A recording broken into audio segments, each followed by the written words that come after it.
기록적인 장맛비가 쏟아진 강원 영서 지역에 주말까지 또다시 비가 내릴 것으로 예보되면서 추가 피해가 우려되고 있습니다.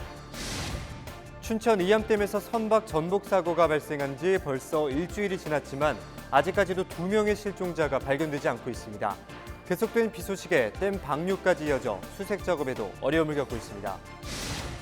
후반기 원구성 문제로 논란을 빚은 강릉시 의회가 한 달이 지나도록 갈등을 봉합하지 못하고 있습니다. 의장을 인정할 수 없다는 더불어민주당 의원들의 불참으로 12일 예정이었던 후반기 정책 추진 기자회견도 차질을 빚었습니다. 최근 영월에서 올해 도내 처음으로 중증 열성 혈소판 감소 증후군 일명 STFS 사망자가 발생했습니다.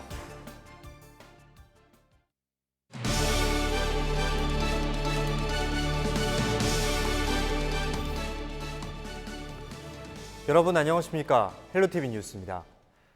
도내 곳곳에 이어졌던 집중호우가 다소 소강 상태를 보이고 있다는 반가운 소식입니다. 하지만 강원 영서 지역의 주말까지 비가 계속될 것으로 예보되면서 추가 피해 걱정이 이어지고 있습니다. 특히 계속된 비로 약해진 집안 탓에 산사태 위험이 매우 높습니다. 성기석 기자입니다. 가파른 야산 한쪽 면이 속절없이 무너져 내렸습니다. 시간당 100mm가 넘는 물폭탄을 버티지 못한 집안은 바로 아래 농가를 덮쳤습니다. 다행히 인명피해는 발생하지 않았지만 깜깜한 밤 발생한 아찔한 사고였습니다. 여기 오니까 한 2시 한 40분 됐을 거예요. 그때부터 이제 뭐 장갑 저것도 없고 그래서 손으로 다 했어요. 강원도 특수구조단 그 사람들이 와갖고 거의 많이 노력을 했죠. 개인 시설보다 비 피해에 더 신경을 썼을 공공시설도 순식간에 발생한 산사태에는 속수무책이었습니다. 이번 집중호우에 발생한 산사태로 도로와 철도 등 도내 공공시설 수십여 곳의 기능이 마비됐습니다. 이달 들어 도내에서는 총 112개소 30헥타르를 살림해서 산사태가 발생한 것으로 집계됐습니다. 철원이 20헥타르로 피해가 가장 컸고 원주 3헥타르, 양구 2.5헥타르, 고성 1.7헥타르 등이었습니다. 걱정은 이번 주말까지 도내 곳곳에 비 소식이 계속 있다는 점입니다. 장기간 계속된 비로 약해진 집안 탓에 산사태 피해가 추가 발생할 것을 강원도는 걱정하고 있습니다. 위험한 계곡 주변이라든 계곡 하류 지역이라든가 집안이 연약해 이런 데는 집 짓는 거는 좀 지양해달라고. 위험한 걸 알면서도 직접 피부에 닿지 않으면은 잘 못 느끼는 거죠. 특히 산림개발지역과 이미 산사태가 발생했던 곳 등 산사태 피해 지역 생활권으로 분류된 곳들의 위험이 큽니다. 강원도는 도내 산사태 피해 지역에 대한 응급조치를 완료하고 취약지역 주민 7개 시군 80여 가구에게 선제적 대피를 요청한 상태입니다. 특히 전문가들은 기존의 산사태가 발생하지 않았던 곳도 계속된 비로 위험도가 높아질 수 있다며 취약지역에 살고 있는 주민들의 각별한 주의를 당부했습니다. 시간이 지나는 따라 산림이 더 우거지게 되고 경사면 내부나 하부에 등산로나 이런 교란이 있는 지형 이런 곳에 집중호우가 발생하면은 시간이 경과함에 따라서 위험도가 높아집니다. 헬로티비 뉴스 성기석입니다. 네, 춘천 의암댐에서 사고가 발생한 지 12일 기준 7일째로 접어들었습니다. 아직까지 실종자 2명이 가족의 품으로 돌아오지 못했는데요. 12일 비가 잦아들면서 실종자 수색에 속도를 내고 있지만 댐 방류가 계속해서 이어지고 있어 쉽지만은 않아 보입니다. 장진철 기자가 취재했습니다. 흙탕물로 가득 찬 강에서 소방대원들이 보드에 몸을 싣고 곳곳을 살펴봅니다. 강 밖에서는 군인들이 줄지어 수색에 여념이 없습니다. 춘천 의암호 배 전복 참사로 아직 가족의 품으로 돌아오지 못한 실종자 2명을 찾기 위한 수색을 시작한 지 벌써 7일째입니다. 이날 수색에도 2,000명이 넘는 인원과 장비 200여 대가 투입됐습니다. 이날 사고 현장에 비가 잠시 그치면서 수색의 속도를 끌어올렸습니다. 특히 실종자 2명이 경강대교 상류에서 발견되면서 의암댐부터 경강대교까지 30km 구간 수색에 집중했습니다. 수중 수색은 현재는 할 수 없는 환경이에요. 보시다시피 흙탕물이고 유속이 빠르기 때문에 잠수 구조대원을 수중에 들여보낼 수는 없습니다. 그래서 그것을 제외하고 수중에 떠 있을 가능성 그리고 수면 위에 있을 가능성 그 2가지 가능성 두고는 저희가 지금 하고 있고요. 밤 시간에 댐 방류를 집중하고 수색을 하는 낮에는 방류량을 줄이고 있지만 급격히 불어난 물이 여전히 문제입니다. 방류량을 줄였다 해도 의암댐은 초당 3,500톤이 넘는 물을 흘려보내면서 유석은 보시다시피 여전히 매우 빠른 상황입니다. 실종자 가족들도 수색에 나선 인원들의 안전을 당부했습니다. 저희는 괜찮으니까요. 너무 아직 물이 많으니까 물이 안 오시면 좋을 것 같아요.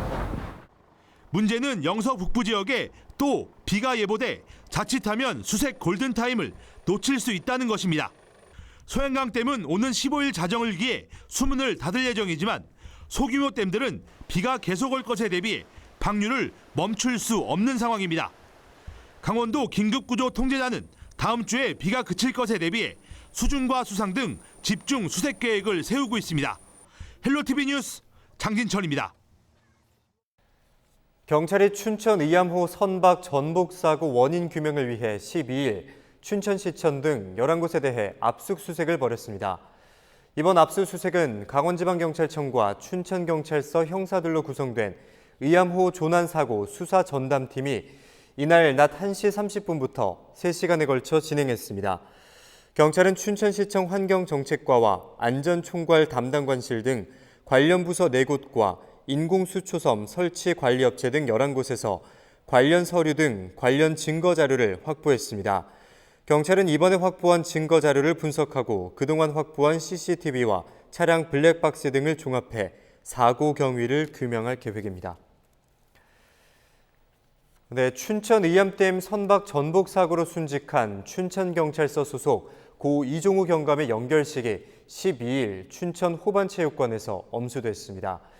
지방경찰청 장으로 열린 연결식에는 유족과 동료 경찰 등이 참석해 고인의 숭고한 희생 정신을 기렸습니다. 고 이경위는 경감으로 1계급 특진 추서되고 장지는 국립서울현충원 경찰묘역으로 정해졌습니다. 순직한 고 이종우 경감은 지난 6일 의암댐 부근에서 인공수초섬 고정작업 지원을 갔다가 순찰정이 전복되면서 실종돼 사고 3일 만인 지난 8일 춘천시 서면 덕두언리 인근 북한강변에서 숨진 채 발견됐습니다. 지난 5일 홍천에서 실종된 남성이 엿새 만에 인제에서 발견됐습니다. 소방당국은 11일 오후 4시쯤 인제군 인제읍 고사리 내리천에서 실종됐던 67세 권 씨를 발견했지만 이미 숨진 상태였다고 밝혔습니다. 앞서 소방당국은 폐쇄회로TV를 통해 지난 5일 오전 7시 50분쯤 권 씨가 홍천군 내면 율전리 박내천에서 물에 휩쓸린 것을 확인한 뒤 일주일째 수색에 나서고 있었습니다.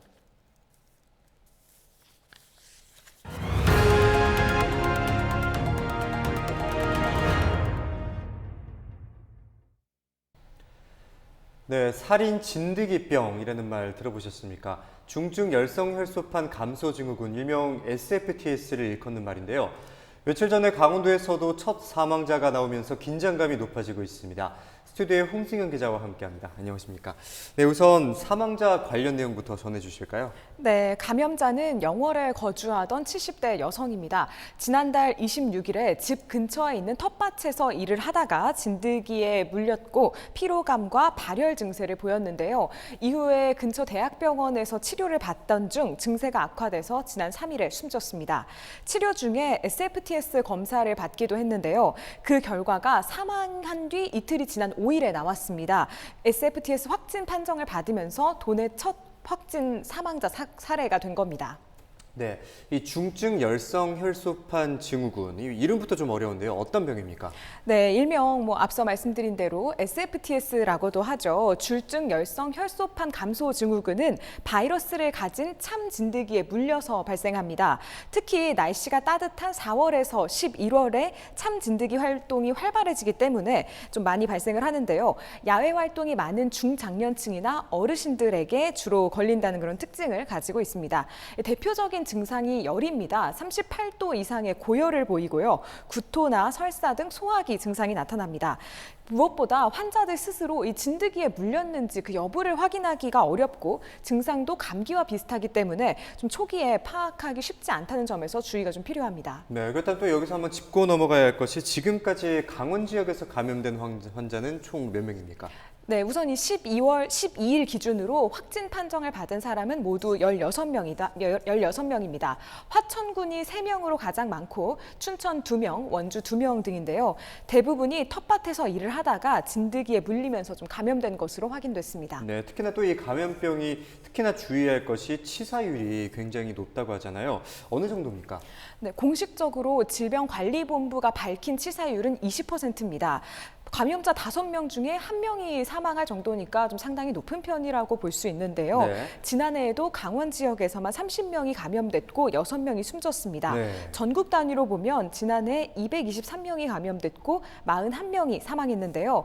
좀 통계 하나 더 보면은 SFTS가 처음 발생한 것으로 확인된 2013년부터 2020년 5월까지 모두 1,097명이 감염됐고 216명이 사망했습니다. 강원도는 2016년에 29명, 2017년에 39명, 2018년 35명, 지난해 30명의 감염자가 나왔으니까 매년 감염자가 한 30-40명에 달한다. 이렇게 보시면 되겠습니다. 네, 매년 사망자가 발생했던 현황인데 또 이 밖에 주의해야 할 점들에 대해서도 짚어주실까요? 네, 가장 큰 문제는 아직까지 백신이나 예방약이 없다는 점입니다. 진드기에 물리지 않는 환경을 만드는 것이 무엇보다도 좀 중요한데요. 감염 당국은 기피제를 사용하는 것이 도움은 되지만 피부를 최대한 노출하지 않는 것이 우선 가장 중요하다고 말합니다. 농사일을 하거나 풀숲에 들어갈 때는 긴팔과 긴 바지를 입고 신발도 발등을 다 덮는 신발을 착용해야 합니다. 또 야외활동 후에는 진드기에 물리지 않았나 꼭 확인하셔야 하고요. 물렸을 때는 손으로 무리하게 당기지 마시고 핀셋 등으로 제거한 뒤에 물린 부위를 소독하고 의료기관에 방문하시는 것이 좋습니다. 네, 또 여기 아무래도 치사율이 높다 보니까 상당히 우려스러운 상황인데요.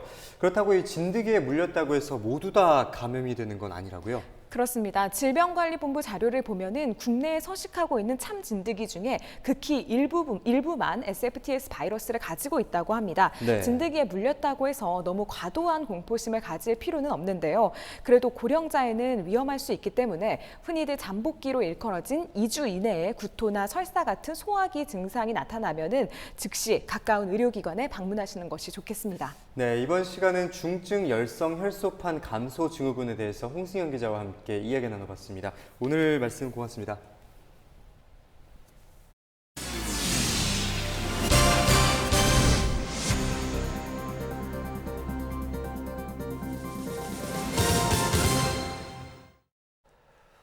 미래통합당의 후반기 의장단 독식으로 빚어진 강릉시 의회 갈등이 장기화되고 있습니다. 후반기 의회 정책 추진 방향을 밝히기 위해 12일 예정됐던 기자회견에도 더불어민주당 의원들은 참석하지 않았습니다. 지역 현안 해결과 정책 추진에 차질이 우려되고 있습니다. 박건상 기자가 보도합니다. 강릉시 의회의 후반기 정책 추진 방향을 밝히는 브리핑. 당초 강릉시 의회 의원 18명 전원이 참석 예정이었습니다. 하지만 참석한 의원은 절반인 9명에 불과합니다. 후반기 의장단 독식으로 갈등을 빚은 더불어민주당 소속 의원들은 전원 참석하지 않았습니다. 민주당 의원들은 불참 이유에 대해 날치기식으로 이루어진 후반기 의장 선출에 대한 사과를 요구했지만 제대로 이루어지지 않았다고 밝혔습니다. 오늘 이 유감 표명은 무엇을 잘못한지에 대한 사과가 명확하지 않습니다. 그래서 오늘 이 유감 표명한 것에 대해서는 정확하게 사과로 받아들이지 않고 있습니다. 반쪽짜리 브리핑을 하게 된 강희문 의장은 이에 대해 유감이라고 밝혔습니다. 또 하루빨리 앙금을 털어내고 함께 지역 현안 해결에 힘을 모으자고 전했습니다. 민주당 의원들이 함께 자리를 안 하셨는데요. 아직도 마음에 앙금이 있는 것 같습니다. 이제부터는 좀 앙금을 털고 같이 우리 후반기 의회를 같이 이끌어 나가야 되지 않나 싶어서 민주당 의원께서도 참석은 안 했지만은 이 자리를 빌어서 유감의 말씀을 전하도록 하겠습니다. 하지만 더불어민주당 의원들은 정책 추진 방향에 대한 사전 협의도 없었다며 형식적 사과를 질타했습니다. 강희문 의장의 애매모호한 유감 표명에 대해 민주당 소속 의원들은 사과로 받아들이지 않겠다는 입장입니다. 이후에도 상임위원회나 본회의 등에는 참석하지만 강 의원을 후반기 의장으로 인정하지 않겠다고 강조했습니다. 민주당 의원들과의 협의 없이 미래통합당과 무소속 의원의 독식으로 이루어진 후반기 원구성. 논란이 한 달이 넘게 이어지면서 의회 내 소통과 협치가 사라지고 있다는 지적입니다. 헬로티비 뉴스 박건상입니다. LG 헬로비전이 국내 농업 대표 기업인 파만농 그리고 IT 전문 기업 메이티와 스마트팜 통합 교육 솔루션 구축을 위한 업무 협약을 맺었습니다. 3사는 이번 협약을 통해 농업인을 꿈꾸는 학생들에게 보다 전문화된 농업 교육을 받을 수 있는 기회를 제공한다는 계획인데요. LG 헬로비전은 이번 사업 네트워크를 활용해 이번 교육 솔루션의 전국 확산을 위한 홍보를, 파만농과 메이트는 전문화된 농업 교육 영상 콘텐츠와 스마트팜 기술 실습 환경을 제공합니다. 이건 저희가 가진 오랫동안의 그 노하우와 기술들 내용들을 새롭게 농산업에 진출하고자 하는 학생들에게 제공을 하고, 그다음에 끊임없이 그런 기술들을 갖다가 개발시켜서 국내 농업 경쟁력을 높이는 데 기여할 수 있는 좋은 기회라고 생각을 합니다. 가상으로 실제로 운영하는 것과 똑같은 형태로 실습을 반복적으로 할 수 있도록 하고, 농업계 학생들이 단순하게 농업에만 종사하는 게 아니라 스마트팜 엔지니어라든지 아니면 컨설턴트로까지도 성장할 수 있도록 그렇게 교육 프로그램이 만들어져 있습니다. 네, 정만호 전 도경제부지사가 청와대 국민소통수석에 내정됐습니다. 문재인 대통령은 오늘 정만호 전 강원도 경제부지사를 청와대 국민소통수석에 사회수석에 윤창열 국정운영실장을 내정하는 등 2명의 수석급 인사를 단행했습니다. 정만호 신임 수석은 양구 출신으로 고려대 경제학과와 명지대 대학원을 졸업했으며 한국경제신문 경제부장, 사회부장 등을 거친 후 노무현 정부 당시 청와대 정책상황비서관, 의전비서관을 역임했습니다. 또 지난 2017년 5월부터 올해 1월까지 도경제부지사로 근무했습니다. 강릉환경운동연합이 석탄 화력발전소 사업과 관련해 산업통상자원부와 한국산업은행 등을 상대로 공익감사를 청구했습니다. 환경운동연합은 온실가스 배출을 늘리는 사업이 정부 부처와 공적 금융기관에서 버젓이 벌어지고 있다며 그 책임을 묻기 위해 감사원에 공익감사 청구를 한다고 밝혔습니다. 또 강릉과 삼척, 고성 등에 지어지고 있는 신규 석탄 발전 사업은 사업자들의 재무적 위험을 무시한 채 공적 자본을 투자하고 있다고 지적했습니다.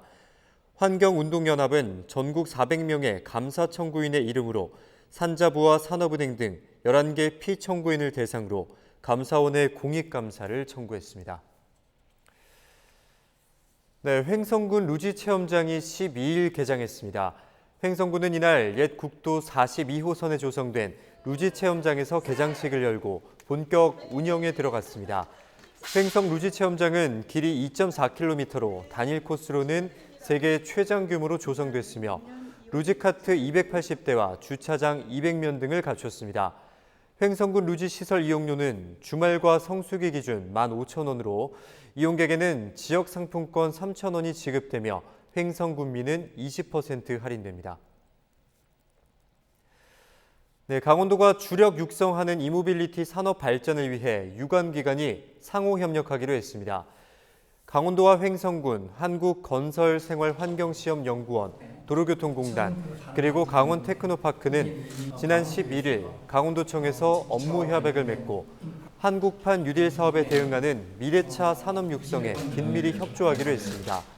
강원도는 이들 기관과 협의해 횡성군 우천산업단지에 조성 중인 이모빌리티 클러스터와 묵계리 옛 탄약부대 부지 일대에 추진하고 있는 기업지원센터 등을 차질 없이 완성해 나갈 방침입니다. 이어서 날씨입니다. 50일째 접어든 역대 최장 장마가 이제는 조금씩 끝이 보이기 시작한 가운데 화요일에도 습한 더위가 이어지겠고 대기 불안정으로 인해 곳곳에 소나기가 내릴 가능성이 있어 외출하실 때 작은 우산 하나 챙기시는 게 좋겠습니다. 다음으로 자세한 지역별 기온을 살펴보면 내륙 지역을 중심으로 홍천과 원주는 30도까지 오르겠고 동해안으로는 강릉 33도를 기록하겠습니다. 이상으로 뉴스를 마치겠습니다. 저희 헬로티비 뉴스는 지영민과 함께합니다. 함께해 주신 여러분 고맙습니다.